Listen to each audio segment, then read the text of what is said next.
السلام عليكم ورحمة الله وبركاته. الحمد لله رب العالمين، والصلاة والسلام على رسوله الكريم وعلى آله وأصحابه أجمعين، أما بعد. فأعوذ بالله من الشيطان الرجيم، بسم الله الرحمن الرحيم. لقد من الله على المؤمنين إذ بعث فيهم رسولا من أنفسهم يتلو عليهم آياته ويزكيهم ويعلمهم الكتاب والحكمة وإن كانوا من قبل لفي ضلال مبين. صدق الله العظيم.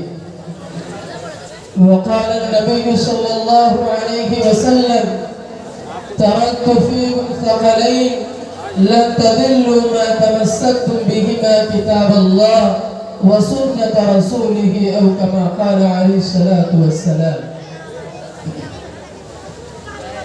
دیار عشق میں اپنا مقام پیدا کر، دیار عشق میں اپنا مقام پیدا کر، نیا زمانہ نئی صبح شام پیدا کر.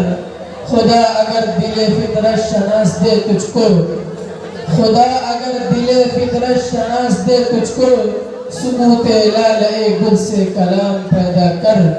تیری تاریخ امیری نہیں فقیری ہے، تیری تاریخ امیری نہیں فقیری ہے. خودی نہ بیچ فقیری میں نام پیدا کر. میرے محترم بزرگ دوستوں اور عزیز ساتھیوں اور معقر اساتذہ کرام اور مہمانان اعزاز، آج میں آپ حضرات کے سامنے ایک حساس موضوع پر لب گشائی کرنے کی جرات کرنا چاہتا ہوں. وہ موضوع دینی مدارس کا کردار اور اصل حاضر میں ان کی اہمیت و ضرورت. میرے محترم بزرگ و دوستوں، قرآن و سنت کی تعلیمات کے بغیر کسی اسلامی معاشرے کی بقا اور اس کے قیام کا تصور ممکن نہیں. قرآن و سنت اسلامی تعلیمات کا منبع ہے اور دینی مدارس کا مقصد اسلامی تعلیمات کے ماہرین اور قرآن و سنت پر گہری نظر رکھنے والے علماء تیار کرنا اور علوم اسلامیہ میں دسترس رکھنے والے ایسے رسالہ کار پیدا کرنا جو مسلم معاشرہ کا اسلام سے ناطہ جوڑے اور دینی و دنیاوی امور میں رہنمائی اور اسلامی تہذیب و ثقافت کے تحفظ کا فریضہ انجام دے.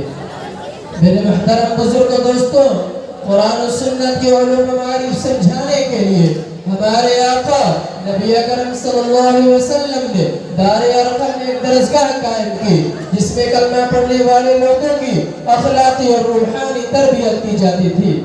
بیعت عقبہ ثانیہ کے موقع پر آپ صلی اللہ علیہ وسلم نے حضرت مصعب بن عمیر رضی اللہ تعالیٰ عنہ کو مدینہ منورہ بھیجا. آپ نے بنی ظفر کے ایک وسیع مکان میں سیدھے سادے مگر اسلامی دنیا کے بہترین مدرسے کا افتتاح کیا جو ہجرت مدینہ کے بعد مدرسہ اصحاب صفہ کی صورت میں پھلا اور پھولا، جہاں ہر وقت طلبہ دینیا طلبہ علوم دینیا کی کثیر تعداد موجود رہتی. اسی کے فیض یافتہ پوری دنیا کے اندر پھیلے اور انسانیت کو جہالت کے اندھیروں سے نکال کر اپنی فلاح و کامیابی کی طرف رہنمائی کی. میرے محترم بزرگ و دوستوں، جب مسلمان مدینہ منورہ میں رہنے بسنے لگے تو یہاں بھی ان کی تعلیم و تعلم اور رہائش کا انتظام کیا گیا.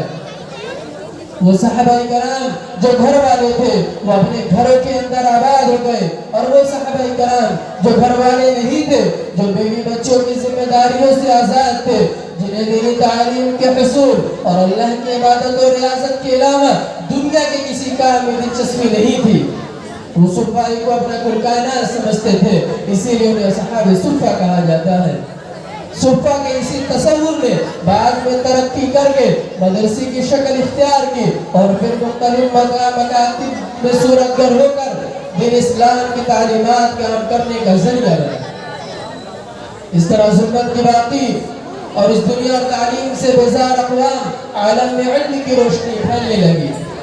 میرے محترم بزرگ و دوستوں، دینی مدارس جہاں اسلام کے قلعے، ہدایت کے سرچشمے اور دین کے پناہ گاہیں اور اشاعت دین کا بہت بڑا ذریعہ ہے، وہاں دنیا کی سب سے بڑی NGOs بھی ہے جو لاکھوں طلبہ و طالبات کو بلا معاوضہ تعلیم و تربیت کے زیور سے آراستہ کرنے کے ساتھ ساتھ رہائش و خوراک اور طبی سہولیات بھی فراہم کرتے ہیں۔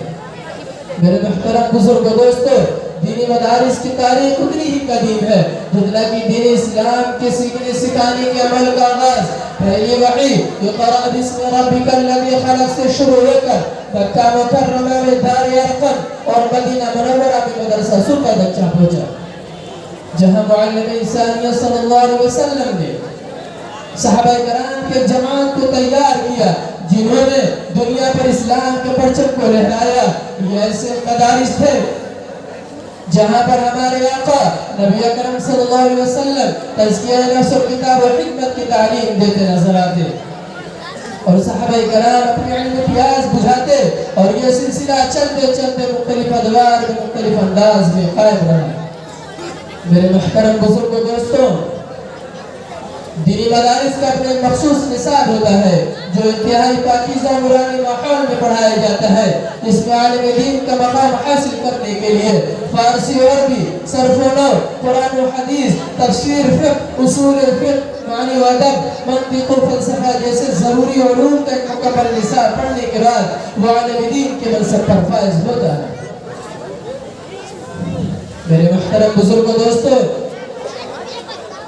ان دینی مدارس نے ہر دور میں تمام تر مسائل و مشکلات اور پابندی اور مخالفتوں کے باوجود کسی نہ کسی صورت اور شکل میں اپنا وجود اور مقام برقرار رکھتے ہوئے اسلام کے تحفظ اور اس کی بقا میں کردار ادا کیا ہے۔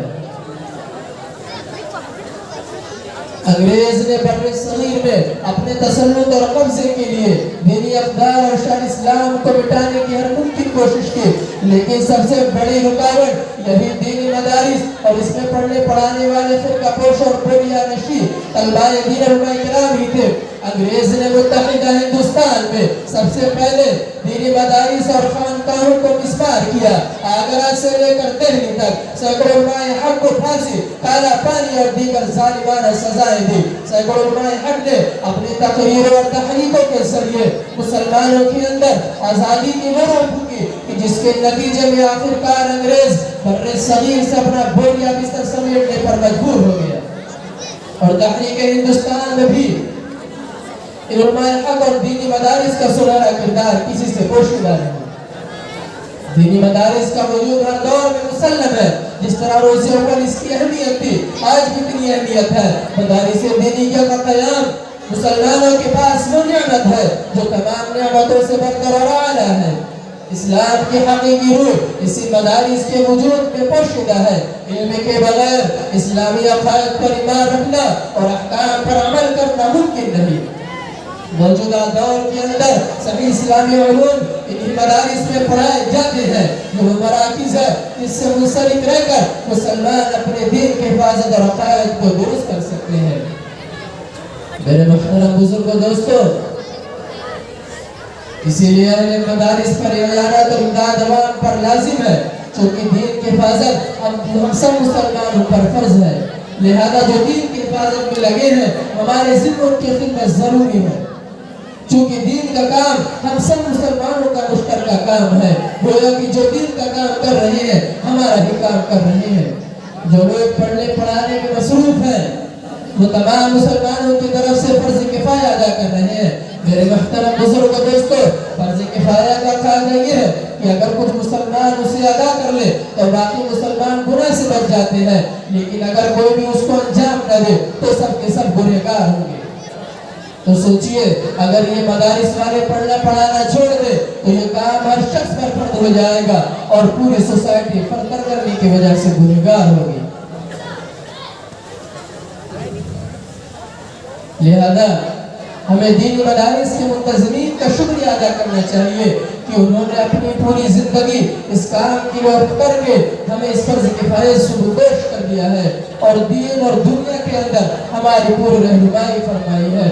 دعا ہے کہ اللہ رب العزت دینی مدارس والوں کی قدر کرنے کی توفیق عطا فرمائے اور اہل مدارس کی محبت ہمارے دلوں میں جاگزی فرمائے وما علینا الا البلاغ المبین